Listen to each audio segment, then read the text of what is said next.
उनका खुदा कभी नहीं आता है, वो 7वें आसमान से नीचे नहीं आ सकता, उसकी अपनी महिमा है कि उससे नीचे आएगा तो छोटा हो जाएगा, जो भी उनकी बात है।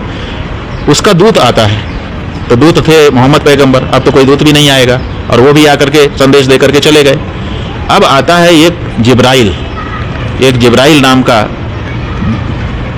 ऐसा दूत है जो आता है मस्जिद में, और अगर वहाँ पे घंटी वंटी नहीं बज रही है, वहाँ पर उन्हीं के जैसा वातावरण है, तब वो ठहरता है। अगर वहाँ घंटी, अगर जो हिंदुओं की चीज़ें हैं ये सब बज गई तो वो आता ही नहीं है एक बार, और वो आएगा, आकर के खड़ा होकर देखेगा अब ये नमाज जो पढ़ रहे हैं सही से पढ़ रहा है कि नहीं, भावना है कि नहीं, तो दर्ज करता है, और वो खुदा को जाके बताता है कि एक बंदा है धरती पर जो तुम्हारे लिए ये इबादत इतनी इतनी इतनी इबादत कर रहा है, वही दर्ज करता है। अस्सलामु अलैकुम वरहमतुल्लाहि वबरकातुहू। बिस्मिल्लाहि वस्सलातु वस्सलामु अला रसूलिल्लाहि अम्मा बाद। मोहतरम नाज़रीन, पिछले चंद सालों से हमारे देश में, हमारे मुल्क में, भारत में हम ये देख रहे हैं कि इस्लाम के बारे में, मोहम्मद सल्लल्लाहु अलैहि वसल्लम के बारे में, कुरान के बारे में बड़ी आपत्तिजनक बातें, बड़ी गलत बातें सोशल मीडिया पर की जा रही हैं, और बड़े ज़िम्मेदार किस्म के लोग, यानी मजहबी रहनुमा, धार्मिक जो व्यक्तित्व है, जिनका रिलीजियस जो पर्सनालिटीज़ हैं, उनकी तरफ से भी कभी कभी इस तरीके की बातें आती हैं कि अच्छा नहीं लगता। जबकि जो लोग रिलीजियस हैं, जो धर्म से जुड़े हैं, मज़हब से जुड़े हैं, उनको तो लोगों को जोड़ने की और आपस में प्रेम की बात करना चाहिए। मगर अफसोस की बात है, इसमें क्या पॉलिटिक्स है, क्या राजनीति है, ये अल्लाह ताला ही ज़्यादा बेहतर जानता है। लेकिन कुछ दिनों से, कुछ सालों से हम ये देख रहे हैं कि इस्लामोफोबिया का केस जो है हमारे देश में दिन ब दिन बढ़ रहा है। अभी मैंने एक वीडियो देखा, जो हमारे हिंदू भाइयों में एक बड़ा नाम है और एक अहम पद पर वो हैं, महंत हैं, वो श्री अवी मुक्तेश्वरानंद जी जो हैं, शंकराचार्य हैं, हमारे वाराणसी ज़िला के रहने वाले हैं। उनका एक मैंने बयान देखा, उन्होंने अल्लाह ताला के बारे में बड़ी अजीब बात कही। उन्होंने कहा इनका खुदा तो जो है वो 7वां आसमान के ऊपर रहता है, वो तो कभी नीचे नहीं आता है, और वो अपने दूत को भेजता है जिसको जिब्राइल कहते हैं। मैं कहता हूँ, सबसे पहली बात अपने शंकराचार्य जी से कहना चाहता हूँ कि आप जो बार बार ये कह रहे इनका खुदा, आप इस्लाम का कॉन्सेप्ट पहले समझिए कि इस्लाम ये कभी नहीं कहता कि जिस खुदा को हम मानते हैं, जिस अल्लाह को हम मानते हैं, वो हमारा खुदा है। नहीं, वो रब्बुल आलमीन है, वो सारे ब्रह्मांड का, सारी कायनात का, सारे यूनिवर्स का रब है। हमारे कुरान में जो पहला चैप्टर है, जो पहली सूरत है, सूरतुल फातिहा, आप देखिए उसमें हम क्या कहते हैं। वो सूरत फातिहा हर नमाज में हम पढ़ते हैं, बिस्मिल्लाहिर्रहमानिर्रहीम अल्हम्दुलिल्लाहि रब्बिल आलमीन। तमाम तारीफ़ें, समस्त प्रशंसाएँ, तमाम तरीके की वंदनाएँ किसके लिए हैं? अल्लाह के लिए हैं, जो रब्बुल आलमीन है, जो सारे ब्रह्मांड का रब है। तो पहले तो ये विचारधारा आप अपने मन से निकालिए कि ये सिर्फ मुसलमानों का खुदा है। ये खुद इस्लाम कहता है कि वो सारे जहानों का रब है, सारे इंसानों का रब है। दूसरी बात ये कि आपने कहा कि वो 7वां आसमान के ऊपर रहता है, नीचे नहीं उतरता है। ये बड़ी अपमानजनक तरीके से आपने ये बात रखी है। ये बात सही है कि अल्लाह ताला के बारे में इस्लाम ये कहता है कि अल्लाह ताला अर्श पर है, 7वां आसमान के ऊपर अल्लाह ताला की जो ज़ात है वो अर्श पर है। और कुरान और हदीस में इसके बारे में इसका वर्णन मिलता है। सूरह ताहा की आयत नंबर 5 में अल्लाह ने फरमाया अर्रहमानु अलल अर्श इस्तवा, कि रहमान वो दयालु और वो कृपालु, वो सबसे ज़्यादा दया करने वाला, दयावान, वो कहाँ है? अर्श पर है। अर्श जो है ये एक अल्लाह तबारक व तआला की एक कह सकते हैं कि उसका आसन करने का, और उसके जहाँ पर अल्लाह तबारक व तआला विराजमान है, वो उस जगह का नाम अर्श है। और वो अर्श कैसा है? वो ज़मीन व आसमान से भी बड़ा है। उसकी सही कैफियत और उसका की सही परिस्थिति को जो है हम सोच भी नहीं सकते, हमारे इमेजिनेशन के ऊपर की चीज़ है। लेकिन हाँ, अल्लाह ताला अपने अर्श पर है, लेकिन दुनिया के ज़र्रे ज़र्रे से वो वाकिफ़ है और जानता है। दुनिया में जहाँ भी जो भी हो रहा है अल्लाह ताला खूब जानता है।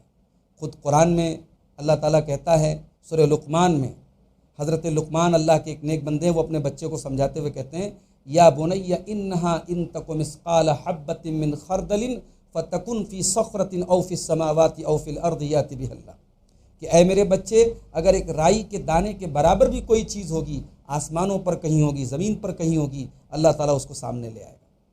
तो कायनात के ज़र्रे ज़र्रे पर अल्लाह की नज़र है, अल्लाह की को नॉलेज है, अल्लाह को ज्ञान है।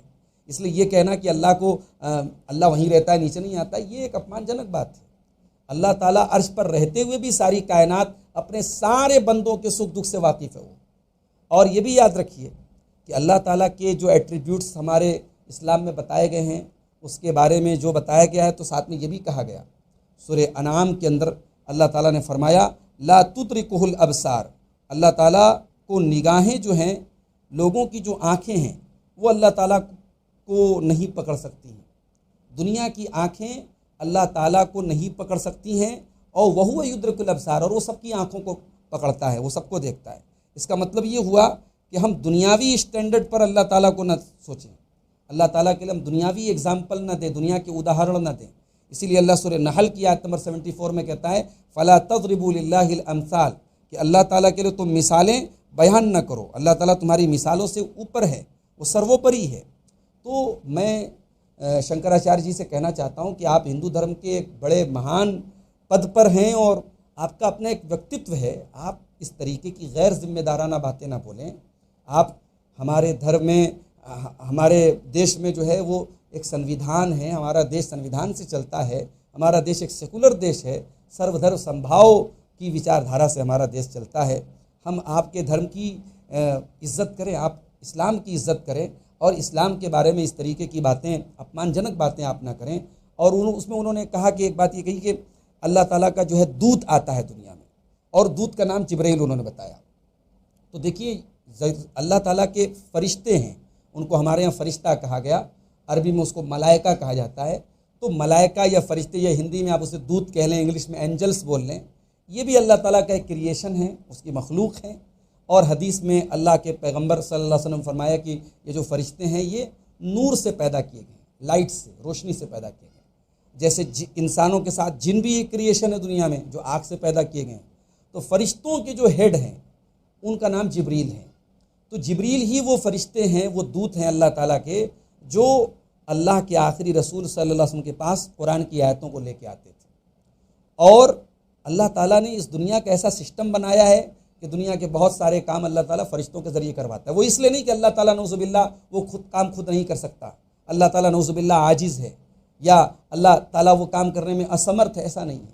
ये अल्लाह ताला के सिस्टम का एक हिस्सा है, उसके निज़ाम का एक हिस्सा है कि उसने दुनिया में कामों को करने के लिए फ़रिश्तों को बनाया है। फ़रिश्तों के ज़रिए बहुत सारे काम होते हैं।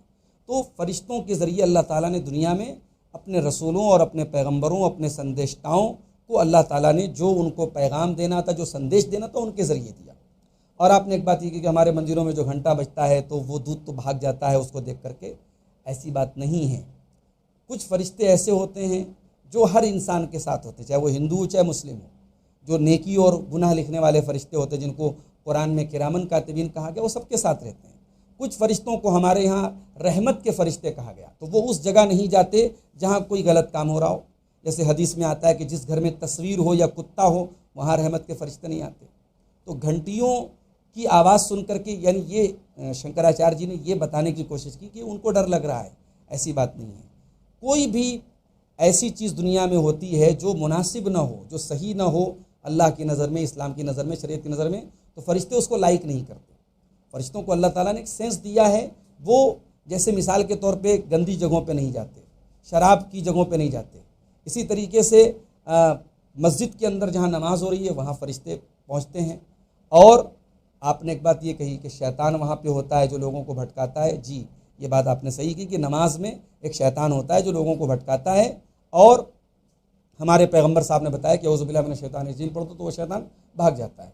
और सिर्फ नमाज नहीं, हर नेकी को लिखता है फरिश्ता, और वो अल्लाह ताला के यहाँ रिकॉर्ड हो रहा है। ये तमाम बातें कुरान और हदीस में बयान की गई। तो ये क्लिप देख करके हमें एक तकलीफ़ हुई और ये महसूस हुआ कि इस तरीके की बातें नहीं होनी चाहिए। इसलिए मैं इस वीडियो के माध्यम से शंकराचार्य जी को ये कहना चाहूँगा कि आप हिंदू धर्म के एक बहुत बड़े महंत हैं, विद्वान हैं, आप हिंदू धर्म के बारे में लोगों को बताएं। और अगर आप इस्लाम के ऊपर कोई सवाल है तो उसको आप जो है अच्छे ढंग से आप तार्किक रूप से सवाल करें, और इंशाअल्लाह जो हमारे उलमा हैं, जो इस्लामी विद्वान हैं, वो जवाब देंगे आपको। लेकिन आप इस तरीके से आवाम को और जनता को आप इस तरीके की बातें पेश करें जिसमें अपमान प्रतीत हो रहा हो, तो ये बिल्कुल भी जो है ये उचित नहीं है, ठीक नहीं है। और आपके पद के जो है ये अनुरूप नहीं है। तो मैं बड़े अदब के साथ और प्रेम के साथ और नम्रता के साथ कहना चाहूँगा शंकराचार्य जी से भी और भी जो हमारे हिंदू धर्म के विद्वान हैं कि आप इस्लाम को सही से स्टडी कीजिए। आप सुनी सुनाई बातों पर इस्लाम के बारे में फ़ैसला मत कीजिए। आप या तो डायरेक्टली कुरान और हदीस की स्टडी कीजिए, या जो इस्लाम के जानने वाले विद्वान हैं उनसे आप कांटेक्ट कीजिए और इस्लाम के बारे में समझिए, ताकि इस तरीके की फिर जो है कोई गलत विचारधारा आपके सामने ना आए। हम अल्लाह ताला से दुआ करते हैं अल्लाह ताला हमारे देश का माहौल अमन चैन और शांति वाला बना के रखे और सारे देश के नागरिकों को मिलजुल करके देश के लिए, मानवता के कल्याण के लिए काम करने की अल्लाह ताला प्रेरणा दे, तौफीक दे। आमीन। व आखिर दावाना अल्हम्दुलिल्लाहि रब्बिल आलमीन।